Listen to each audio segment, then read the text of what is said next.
Et il y a un principe fondamental dont le Seigneur voudrait que nous parlions aujourd'hui, c'est celui de l'engagement. Même lorsque vous n'êtes pas un ministre de Dieu, mais que vous êtes juste un enfant de Dieu, que vous avez rencontré Dieu, votre nouvelle marche avec Christ est un engagement. Voilà pourquoi, dans Éphésiens chapitre 5, on vous associe à l'épouse. C'est-à-dire que toutes les personnes qui se sont engagées devant Dieu constitue ce qu'on appelle l'Église. Et l'Église, c'est l'épouse. D'accord? Beaucoup de promesses tardent à arriver à cause du manque de sérieux dont certaines personnes font preuve face à leur engagement devant Dieu. J'aimerais d'abord définir l'engagement. Donc, on va aller dans le dictionnaire. C'est action de s'engager par une promesse. Et si nous lisons Ecclésiaste chapitre 5, au verset 3, on dit « Lorsque tu as fait un vœu à Dieu, ne tarde pas de l'accomplir, car il n'aime pas les insensés. Accomplis le vœu que tu as fait. » Quelqu'un comprend ça? Devenir chrétien est un engagement.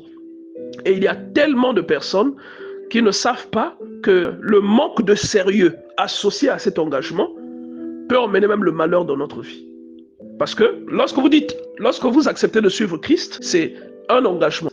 C'est comme si vous vous mariez avec lui. Vous voyez, donc l'engagement, c'est comme une alliance. Le sérieux avec lequel nous regardons Dieu se mesure à la façon dont nous gérons notre engagement devant Dieu.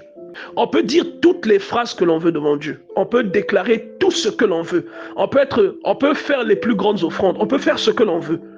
Au niveau de Dieu, la première chose, le premier barème, s'applique dans le sérieux avec lequel vous prenez les choses de Dieu. Au niveau de Dieu, c'est cela qui compte.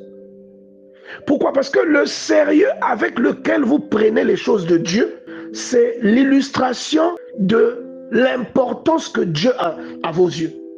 Une chose que l'on prend au sérieux, on la traite avec le sérieux.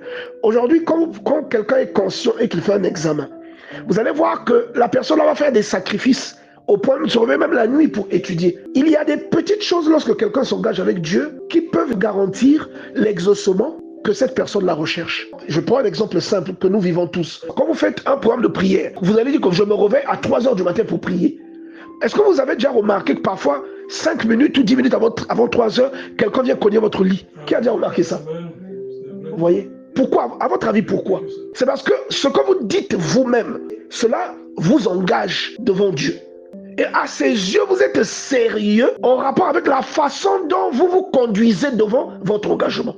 Parce que l'engagement que nous prenons nous engage nous, mais c'est comme un pacte qu'il y a avec Dieu.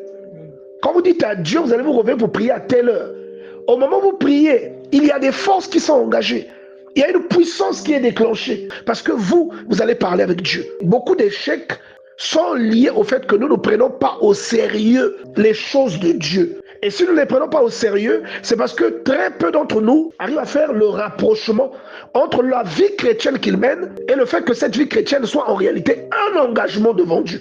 Si vous vous mariez à quelqu'un, vous savez que dans le mariage, nous avons des devoirs et nous avons aussi des droits.